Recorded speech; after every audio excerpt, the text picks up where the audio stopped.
Iran America का युद्ध जो है वो सबसे मुश्किल दौर से गुजर रहा है। सोचिए, इस युद्ध में अब या तो आर होगा या पार होगा। अमेरिका का लगातार धमकियों का दौर जारी है। आज फिर उसने अल्टीमेटम दिया था कि इस रात को भयानक रात होगी, लेकिन ऐसा कुछ नहीं हुआ। मैं बार बार कह रहा हूँ, अमेरिका की कोशिश है कि किसी तरह से होर्मुज से उसके तेल के शिप निकलने लगे। उसे दुनिया की चिंता नहीं है। अमेरिका को इस बात की परवाह नहीं है कि दुनिया भर के शिप निकले, उसकी चिंता अपने शिप निकालने की है, क्योंकि अमेरिका में अब सिर्फ 1 महीने का तेल बचा है और अमेरिकन ट्रंप को बर्दाश्त नहीं करेंगे। अमेरिका की मीडिया सवाल पूछती है, वहाँ सरकारों का महिमामंडन नहीं होता है और सीनेट में, संसद में जवाब देना पड़ता है। यही वजह है कि डोनाल्ड ट्रंप के कंधे पर यह भार है। उसकी मजबूरी है कि किसी भी कीमत पर वो कम से कम होर्मुज खुलवाए और अमेरिका के लिए तेल आए। अगर 1 महीने का और तेल ख़त्म हो जाता है तो अमेरिका की मुश्किलें और बढ़ जाएंगी। इसीलिए ट्रंप लगातार साम दाम दंड भेद किसी भी कीमत पर होर्मुज खुलवाने के पक्ष में है। आपको बता दें कि ईरान ने अब कह दिया है कि अब होर्मुज किसी भी कीमत पर नहीं खुलेगा। इजराइल और अमेरिका के लिए होर्मुज पूरी तरह से बंद है और दुनिया भर के लिए इसलिए बंद है क्योंकि अमेरिका ने बाहर बैरिकेडिंग कर रखी है। अमेरिका को अगर दुनिया की चिंता होती है, अमेरिका जो कह रहा है कि दुनिया भर के देशों की मुश्किलें बढ़ेंगी, दरअसल दुनिया भर के देशों के लिए होर्मुज खुला हुआ है, लेकिन अमेरिका जो है वो अरब सागर में बैरिकेडिंग लगाए हुए है। उसका कहना है कि अगर अमेरिका को तेल नहीं मिला तो हम दुनिया के किसी भी देश को तेल नहीं जाने देंगे। दरअसल दोबारा ये युद्ध ही तेल के लिए हो रहा है, होर्मुज के लिए हो रहा है। पिछले 1 महीने में 9 बड़े शिप ईरान ने डुबाए हैं जो अमेरिका तेल लेकर जा रहा था। दरअसल अमेरिका की कोशिश है कि किसी तरह से होर्मुज के सहारे तेल स्टोर कर लिया जाए और उसके बाद फिर से ईरान को सबक सिखाया जाए। लेकिन ईरान कह रहा है कि हम पर हमला हुआ, उसका हर्जाना है $325 बिलियन और उस समझौते पर बाकायदा ट्रंप ने दस्तखत किए थे फ्रांस में। तो आप जब तक हर्जाना नहीं देंगे तब तक हम आपके लिए होर्मुज का रास्ता नहीं खोलेंगे, और अगर आप चोरी से होर्मुज के रास्ते निकलने की कोशिश करेंगे तो हम उसे तबाह कर देंगे। यही पर पूरा मामला फंसा हुआ है। तो ये पूरा खेल अमेरिका में तेल की किल्लत को कम करने की है, क्योंकि डोनाल्ड ट्रंप को अमेरिकनों को जवाब देना पड़ेगा, अमेरिकन संसद को जवाब देना पड़ेगा, अमेरिकन मीडिया को जवाब देना पड़ेगा। और अमेरिकी जनता पढ़ी लिखी है, वो किसी बहकावे में नहीं आएगी। उसका साफ कहना है कि हमें तेल चाहिए।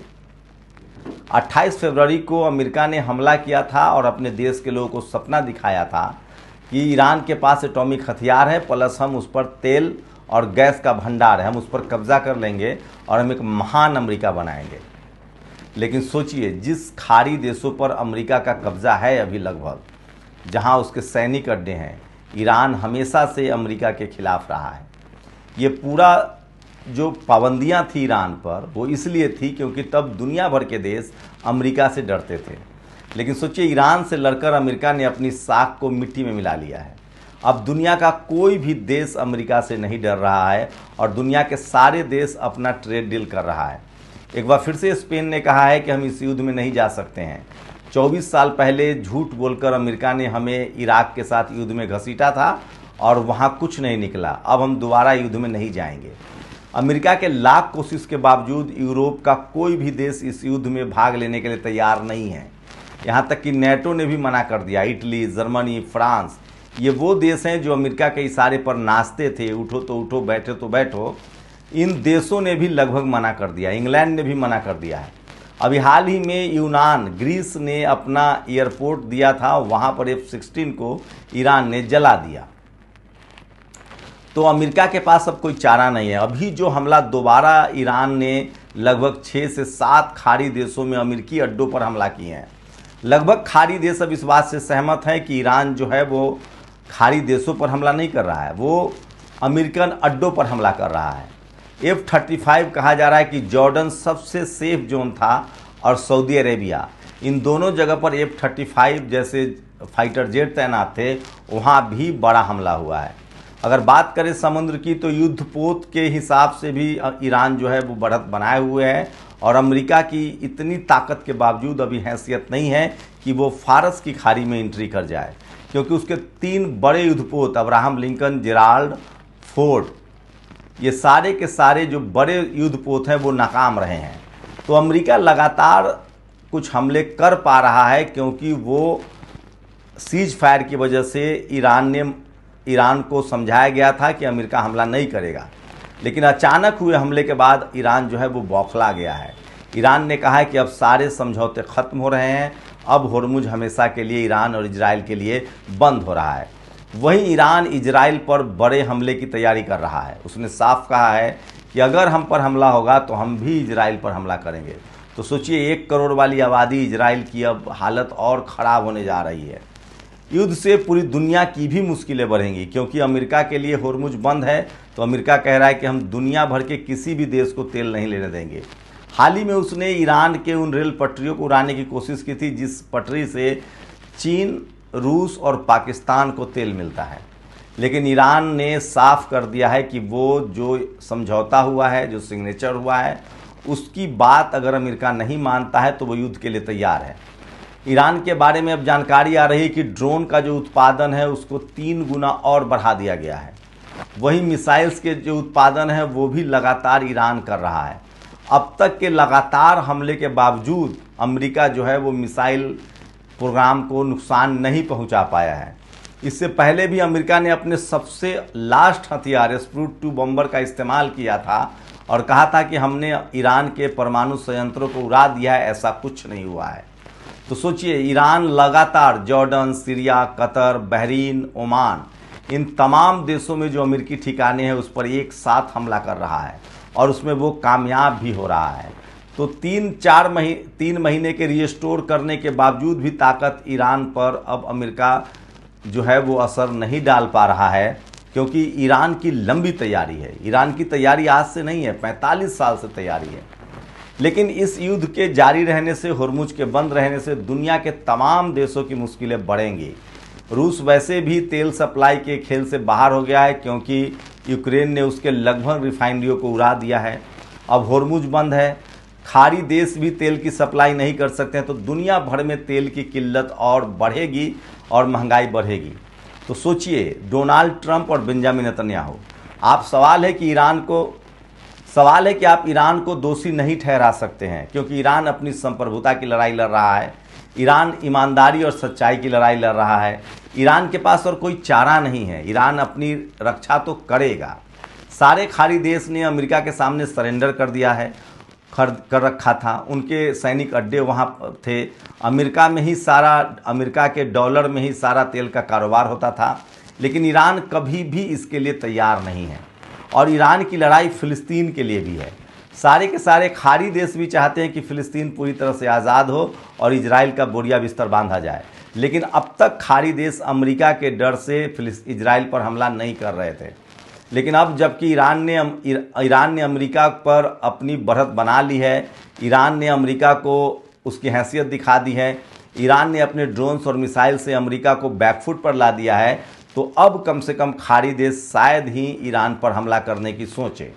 तो अमेरिका के सारे मंसूबे अब लगभग नाकाम है। ट्रंप की कोशिश थी कि खाड़ी देशों को युद्ध में धकेल देंगे, हथियार भी बेचेंगे, तेल वाला पेट्रो डॉलर कारोबार है ही, और अगर ईरान पर कब्जा हो गया वेनेजुएला के बाद तो उसके लिए सबसे बड़ी बढ़त होगी और पूरी दुनिया में उसके नाम के चर्चे होंगे। दरअसल डोनाल्ड ट्रंप एक मानसिक रूप से बीमार राष्ट्रपति है।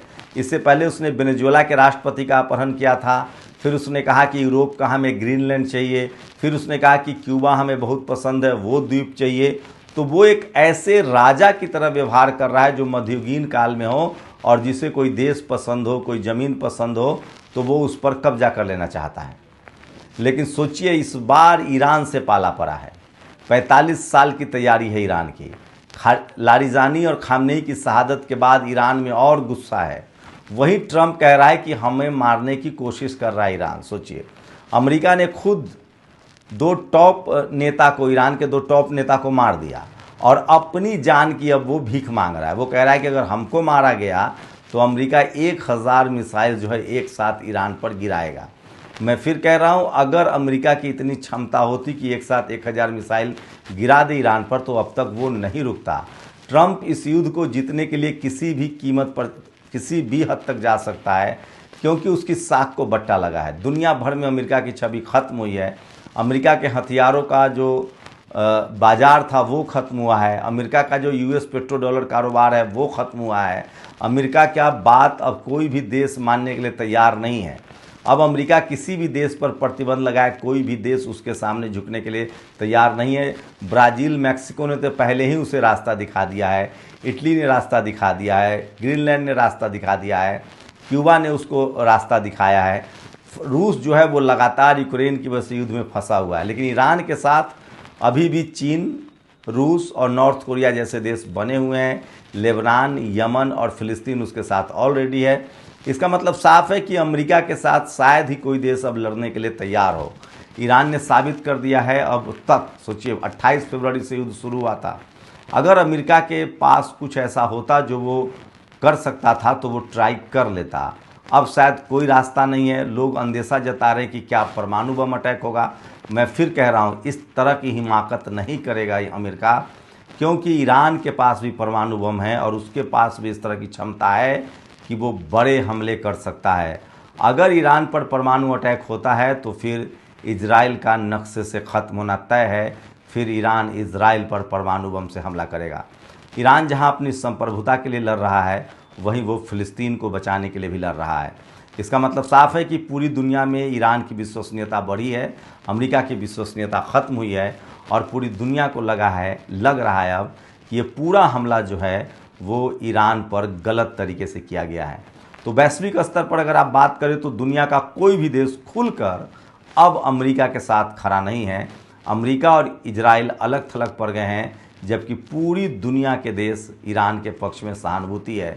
100 देशों के लोग खामनेई की शहादत में शिरकत भी कर चुके हैं। ये इस बात का पक्का सबूत है। आप अपनी राय जरूर दीजिए और ईरान संबंधी युद्ध के लिए लगातार आप नेशनल दस्तक को यूट्यूब चैनल को हमारे देखते रहिए। वहाँ सारी अपडेट्स हम आपको देंगे। शुक्रिया। दस्तक की आपसे गुजारिश है कि अगर इसको बचाना चाहते हैं तो नेशनल दस्तक को सब्सक्राइब करने के लिए रेड कलर के सब्सक्राइब बटन को दबाएं, फिर बेल आइकन की घंटी दबाएं। नेशनल दस्तक को बचाने के लिए बहुत जरूरी है कि हर खबर को शेयर करें, लाइक करें, कमेंट जरूर करें।